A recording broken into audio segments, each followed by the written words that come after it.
Boa noite a todos. Dando início aqui à nossa atividade, nossa live de hoje. Com saudade de vocês, com saudade das lives, de conversar um pouquinho. Vamos aguardar então aí os primeiros a aparecerem. Quem já for chegando, me deixa um oizinho para eu saber o que está acontecendo aí, se vocês estão no ar ou não. O Regis já deu um oi. Então, quem quiser deixar aí sua mensagem. Hoje nós vamos conversar. Verinha, boa noite, que bom te ver. Hoje nós vamos conversar bastante ou não, enfim, né? Nós vamos conversar sobre algumas impressões da pandemia, que foi o que a gente colocou ali no Face, perguntando quem é que queria, quais eram os assuntos que vocês gostariam, né? E a maioria das pessoas optou por esse assunto e pediu para que fosse neste dia de hoje. Então, a gente vai conversar um pouquinho sobre isso. Mas eu vou pedir que vocês me ajudem, né, para a gente conversar, para que isso seja mais um bate-papo do que uma conversa sozinha, né? Então, bem-vindos. Olha, que felicidade de ver vocês aí, a Verinha, Helena, Mônica, Estelita. Então, gente, né, sobre a pandemia, né, faz um ano que a gente está vivenciando, né, aí essa situação de incertezas, de insegurança, né? As coisas estão mexendo com a gente. Oi, Liliane, que bom te ver. E aí, como é que vocês estão em relação a isso tudo, né? A gente passou todo mundo por muitas fases, né? E agora a gente está vendo de novo sendo acirrados os medos, né? Porque parece que todo mundo deu uma relaxada, né? E talvez equivocadamente, né? E agora a gente está de novo se sentindo apreensivo demais e a gente está percebendo muitas mortes, muita gente que a gente conhece doente, muitos de nós, né? Muitos que já estão aí, que vão passar por aí, já enfrentaram o Covid. Então é uma outra realidade, né? E como é que essa realidade de agora está impactando a gente, né? Cada um percebe isso de um jeito bem diferente. Então, como é que a gente tem se sentido? Como é que vocês têm se sentido? As ansiedades, as angústias, os medos, né? As certezas, né? Às vezes a gente tem tantas certezas e outras vezes a gente tem tantas incertezas. Eu sempre fico com dúvida em relação a mim quando eu tô com muitas certezas, né? Porque, na verdade, o que que a gente sabe de fato, né? A gente às vezes acha que sabe muita coisa, mas na real mesmo, quando a gente percebe e se enxerga num plano maior, a gente percebe que nos falta conhecer muito, né? Nos falta entendimento, nos falta compreensão, e a gente às vezes cai nessas armadilhas de achar que a gente está sabendo, que a gente pode dizer o que é certo, o que é errado, o que as pessoas têm que fazer, o que não tem. Daqui a pouco a gente está aí numa postura arrogante, né? Dando regras. E a gente tem visto muito isso, né? Parece que tudo aquilo que tem dentro de nós tem saído, tem vindo à tona, né? Nesses momentos. O que há de melhor e o que há de pior. Porque a gente não pode achar que só o que está de ruim está surgindo, né? Tem muita coisa boa também aparecendo. Tem muita gente empática, né? Tem muita gente amorosa, tem muita gente interessada em ajudar, em propor soluções. E ao mesmo tempo, né, tem muita gente desconectada da realidade, parece, né? E como é quando a gente enxerga pessoas que pensam diferente da gente em relação à pandemia? Como é que isso tá, né? Porque eu vejo assim que meio que parece que, que a gente se dividiu, né? Então há brigas de todos os tipos, né? Como é que a gente encara e como é que a gente fica? Quando sai uma notícia, o que a gente percebe? Como tem gente adjetivando, né? Colocando adjetivos pesados em cima das pessoas, né? Irresponsáveis. Que outros adjetivos vocês veem aí? Né? O que dá vontade de dizer quando uma pessoa faz algo que a gente acha que não é o correto, né? Ou quando escolhe caminhos que a gente entende que não são os melhores. Há muito xingamento e de todos os tipos, né? E a gente usa às vezes, a gente vai julgando, né? As pessoas. Então, uma inquietação por conta do aumento das contaminações, né? E da dificuldade de leitos que se tem. A gente vê que poucas pessoas mantiveram ou continuaram mantendo o distanciamento. E as que mantiveram o distanciamento também olham para as que não mantêm o distanciamento com um aspecto superior, né? Então a gente tem que tomar muito cuidado com isso, porque nós somos humanidade. Olha, Portugal passou o mês de janeiro com os efeitos da segunda onda, né? Segunda vaga, agravada com os efeitos do Natal e Ano Novo. Tivemos um segundo confinamento e a partir de segunda-feira começará a desconfinar. A Maria Helena vem nos trazendo notícias de lá. E aqui a gente tem dificuldades com isso, né? A gente não tem um entendimento e a gente está com muitas dificuldades. E a gente percebe um medo crescente, ataques de umas pessoas às outras. E então a gente precisa começar a dar uma olhadinha. Qual é a situação em que eu me encontro e qual é a situação que o outro se encontra?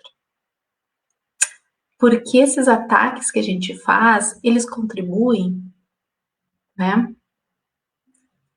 Porque há pessoas que precisam trabalhar. Porque se não trabalhar, não tem dinheiro para comer. Então, além da questão da doença, a pessoa tem a ansiedade e o medo e a falta. Então, a gente não sabe a situação que cada um enfrenta. Então, a gente não pode taxar as pessoas que querem trabalhar de irresponsáveis.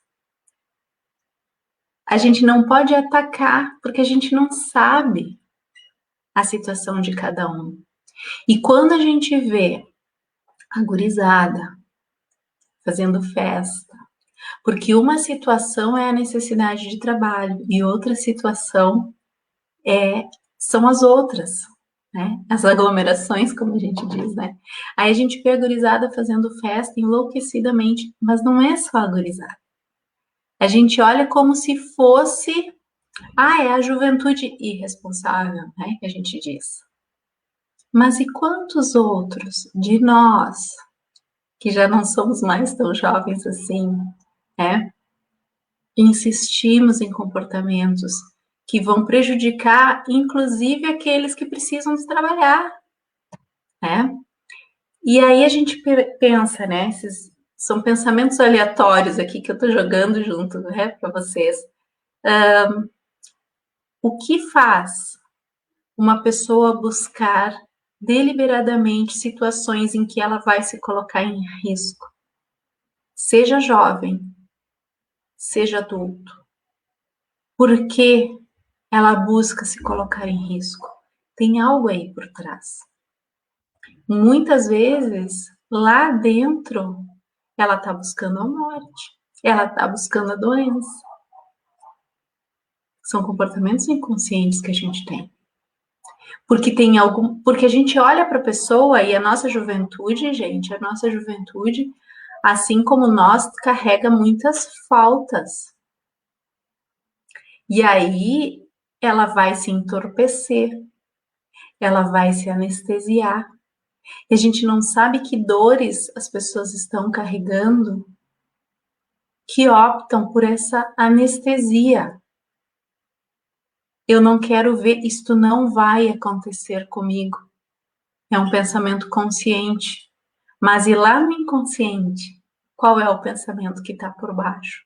Será que não é justamente isto que eu quero porque eu não aguento mais? É isso que eu quero, porque a minha vida é dor.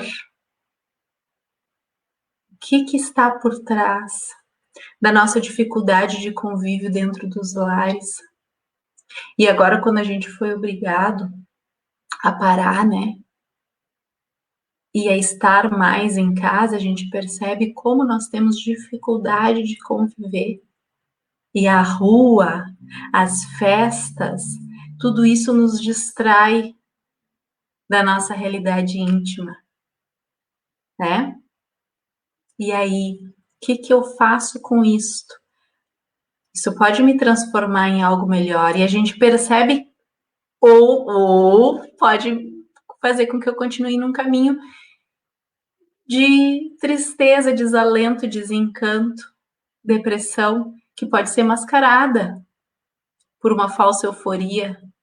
E muitos dos nossos jovens estão infelizes, tremendamente infelizes. Né? E aí eles mascaram isso tudo com essa falsa euforia.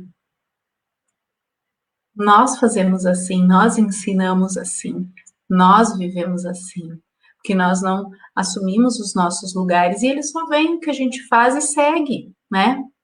Quantos de nós, se pudéssemos, jogávamos tudo para o alto e seja lá, né? E ou quantos outros também ficavam enfiados debaixo das cobertas, né? Protegidos e quentinhos. Se a gente for parar para pensar, a nossa humanidade já enfrentou situações terríveis no passado. E agora há pouco eu estava lendo e estava lembrando, né, que ano passado, quando começou a função da pandemia, eu tinha recém terminado de ler a saga Ferro e Fogo, né, que são 2 livros, o Tempo de Guerra e Tempo de Solidão, acho que Tempo de Solidão primeiro e Tempo de Guerra, que trata da questão dos alemães no Brasil, né, e enfoca um pouco da Guerra da Cisplatina, né. O quanto a nossa região aqui, na fronteira Uruguai-Brasil, e o quanto o nosso mundo, né? Porque eu estou falando especificamente dessas guerras, quanto essas nossas regiões enfrentaram dores e sofrimentos de disputas. E ao lado dessas disputas, no meio dessas guerras todas, tinham as epidemias de cólera, tifo, né? E as pessoas morriam por falta de atendimento, por falta. Então, a gente conseguiu, depois disso tudo, ter uma melhora nas condições de higiene, nas condições de saúde. Mas e as nossas condições íntimas, e as dores internas que a gente carrega e os conflitos que a gente vem repetindo? Olha, a Maria Helena coloca aqui, ó. Foi muito triste ouvir de uma afilhada de 20 anos que está no Rio de Janeiro dizer: balada sim, pois não tenho medo de morrer. E aí eu penso, né, Maria Helena, olha só, quantos estão inconscientes ainda e vão permanecer, porque a gente não tem noção de que as nossas escolhas implicam em consequências, em pagar um preço. De repente, ela pode morrer e pode carregar outra pessoa junto, querida. Às vezes ela não morre e carrega. E quantos vão ter que encarar a dor da culpa depois? A gente não tem dúvida que daqui a pouco, aliás, já está acontecendo uma quantidade de transtornos mentais, emocionais, né? Mas daqui a pouco, quando isso tudo passar, isso vai se multiplicar muito, porque além dos transtornos da culpa, né, a gente tem as questões do isolamento, que afetou as próprias crianças, né? E esses comportamentos aqui, inconscientes, né, o não tenho medo de morrer, às vezes é uma declaração: eu quero morrer. Por que enfrentar a morte desta forma? Por quê? Porque minha vida não tem sentido. Porque para mim é agora, é o prazer de agora que me anestesia das condições em que eu vivo internamente. Às vezes são pessoas que têm tudo, tudo do ponto de vista material, mas não tiveram a orientação, não por falta de amor, né? É que a gente vive em realidades em que nós mesmos não conseguimos trabalhar e tratar as nossas faltas e as nossas carências. E aí os nossos filhos também não conseguem. E aí quando crescem, estão assim perdidos, porque nós também estávamos enquanto os educávamos e convivíamos com eles, né? Não soubemos falar, nos aproximar, tratar de questões além das cobranças do dia a dia, né? Tratar de questões mais transcendentais. E aí, nesse sentido, falando de questões transcendentais, para quem tem alguma religião específica, um encaminhamento para aquela religião, nem que depois a pessoa mude, mas dá uma luz. Se a pessoa não quer encaminhar para uma religião, tratar questões filosóficas, gente. A filosofia é fantástica, porque ela trata de grandes questões, analisar o contexto psicológico, né, em que eu estou inserido, mostrar que as escolhas trazem consequências. A gente tem dificuldade de conversar sobre coisas mais profundas e está na hora. Talvez tenha sido esse também um dos grandes chamados. A gente parar de ficar brigando uns com os outros o tempo todo, de dentro das famílias ficar falando mal uns dos outros e começar a desenvolver o respeito uns pelos outros. Dentro desse pequeno núcleo, dar o direito de cada um ser quem é, e ao mesmo tempo mostrar caminhos, sabe? Porque a gente às vezes não conversa, a gente não sabe dentro da mesma casa como o outro está se sentindo. A gente não fala de como nós estamos nos sentindo. E aí abrem essas portas dentro de nós. Olha, Paty, ó, a falta de convivência talvez traga um regresso na nossa capacidade de ouvir, de compreender e de respeitar o outro. Tomara que a gente não se deixe levar pelos nossos instintos mais animais, porque nós temos isso, sabe? Então é a hora da gente entender que dentro da humanidade comporta uma infinidade de comportamentos e que tudo faz parte. Porque eu vejo às vezes a gente dizendo assim, tal atitude é desumana. Não é. Se uma pessoa é capaz de fazer, está dentro do rol das coisas que a humanidade faz. E a gente precisa dar um lugar para isso dentro do nosso coração. É a hora da gente olhar e perceber que entre nós, entre os nossos familiares, os do passado e os de hoje, e entre a humanidade, tem espaço e há lugar ainda para comportamentos que levam à incompreensão, à corrupção, ao egoísmo. Isso tudo faz parte e está aí. E quanto mais eu lutar contra, e quanto mais eu quiser barrar, mais isso vai se fortalecer. O negócio é eu começar a dar um espaço para isso, para transformar.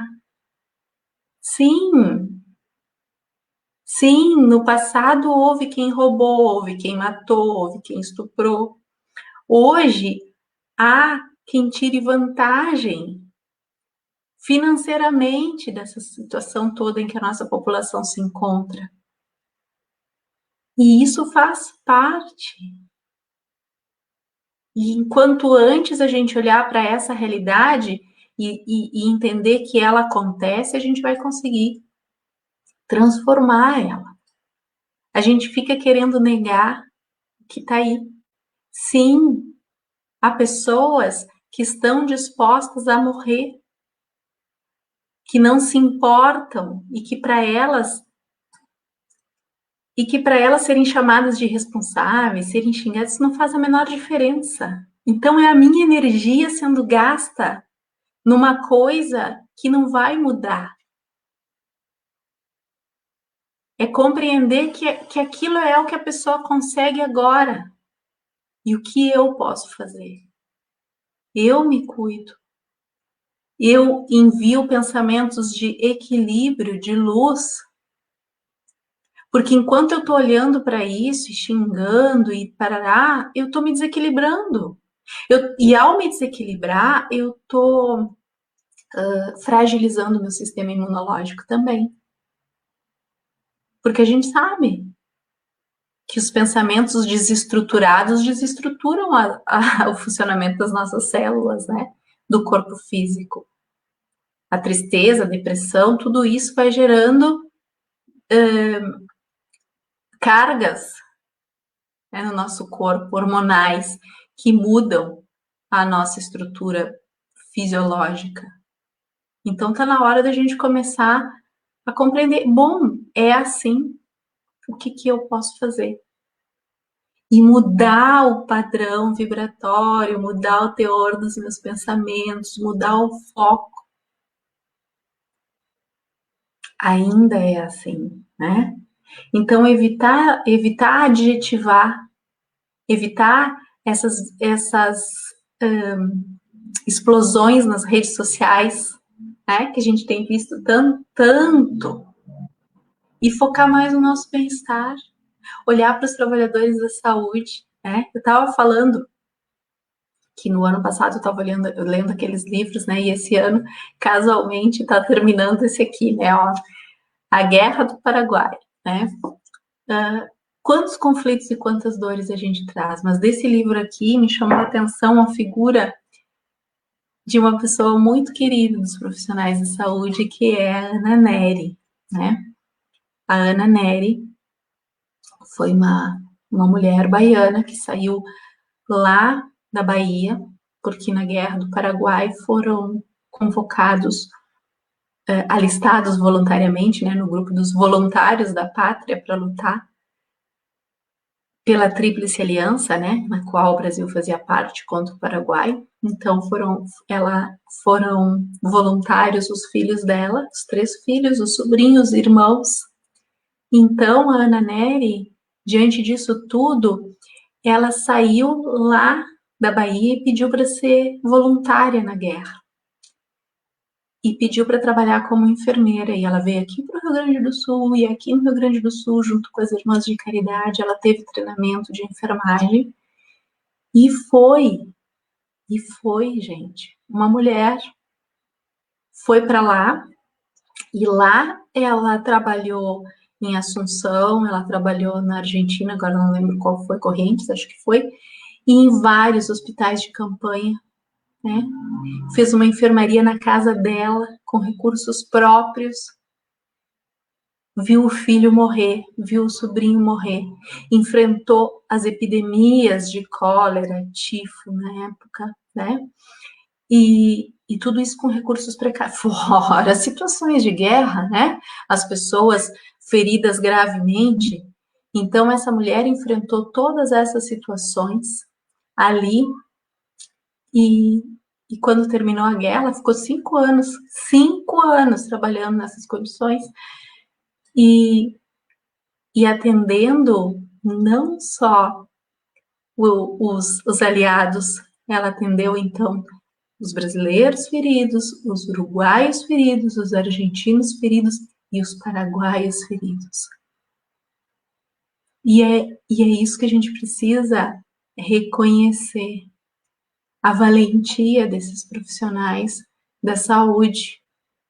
Porque a Ana Neri, né, depois de toda essa saga, aí ela voltou para a Bahia, né, e depois ela voltou ainda, levou 6 órfãos de guerra, né, com que ela criou depois. E ela foi considerada a primeira enfermeira do Brasil, né, existem vários hospitais no Brasil em homenagem a ela, com o nome dela, e é considerada uma dos heróis da pátria, né, E aí a gente fica pensando, hoje a gente olha para esses profissionais de saúde e chama de heróis. São pessoas comuns que estão entregando-se ao serviço de amor, porque estão sendo chamados a trabalhar nessa nossa guerra aí. Mas a guerra não é contra o que a gente chama de inimigos invisíveis. É contra o nosso coração endurecido ainda, gente. Porque a gente não está fazendo a parte que nos cabe também. Esse suposto inimigo invisível vem para nos mostrar alguma coisa. E ele não vai embora enquanto a gente não fizer a lição de casa e fizer aquilo que a gente precisa aprender. Ele vai cumprir o seu ciclo. Então, olhar para esses profissionais de saúde, sejam médicos, sejam enfermeiros, sejam fisioterapeutas, tantos outros profissionais dentro dos hospitais, o pessoal da limpeza, que está vivenciando uma situação difícil e que a gente não faz ideia. E estender para eles as nossas orações, o nosso reconhecimento, a nossa gratidão. Porque é muito difícil lidar com essas situações de impotência diante de algo maior. E, ao mesmo tempo, entender que o que a gente precisar enfrentar e viver, a gente vai enfrentar e vai precisar passar. Então, dentro dos nossos corações, a gente precisa focar um pouco mais em se conectar com essas forças superiores aí que regem a vida, do jeito que a gente consegue fazer. Cada um com a sua forma de conexão com o divino, né, ou com o maior que a gente, entendendo que nada acontece por acaso.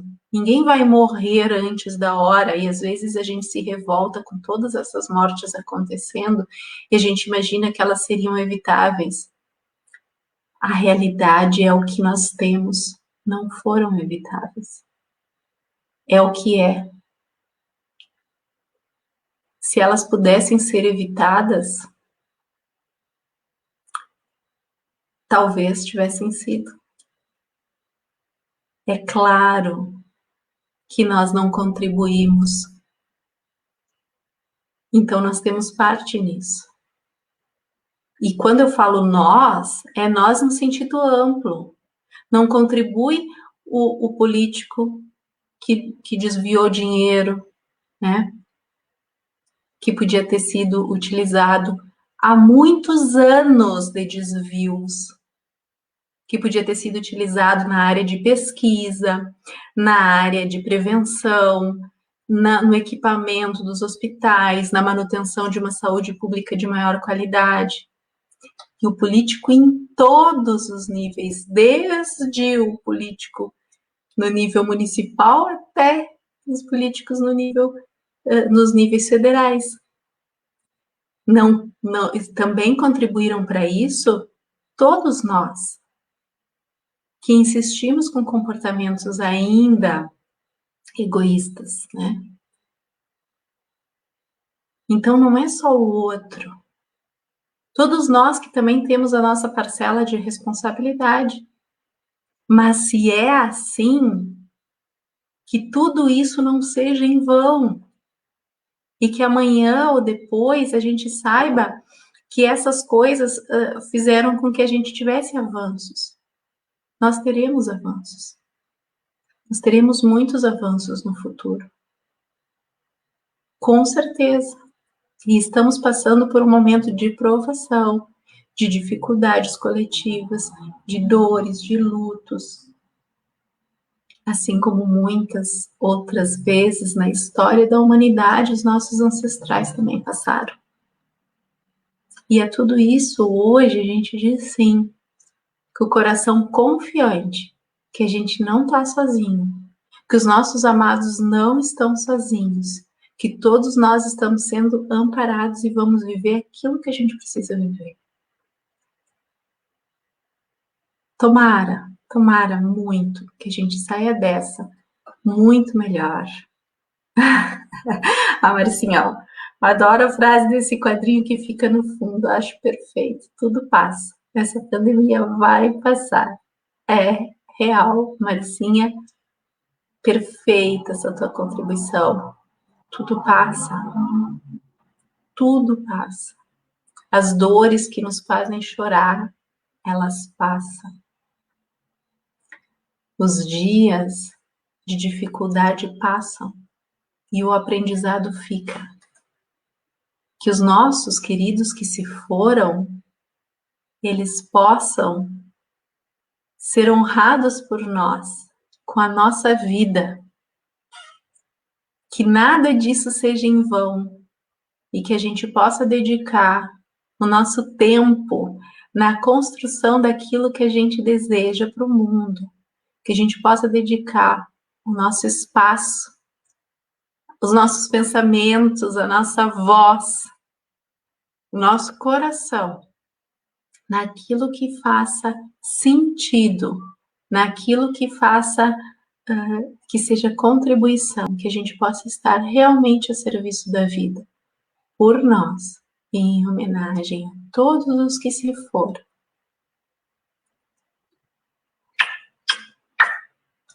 Muita luz, gente, muita paz, que a gente ajude a elevar a vibração desse nosso mundo, dando a parte que nos cabe, aquilo que a gente consegue, devagar, no nosso tempo.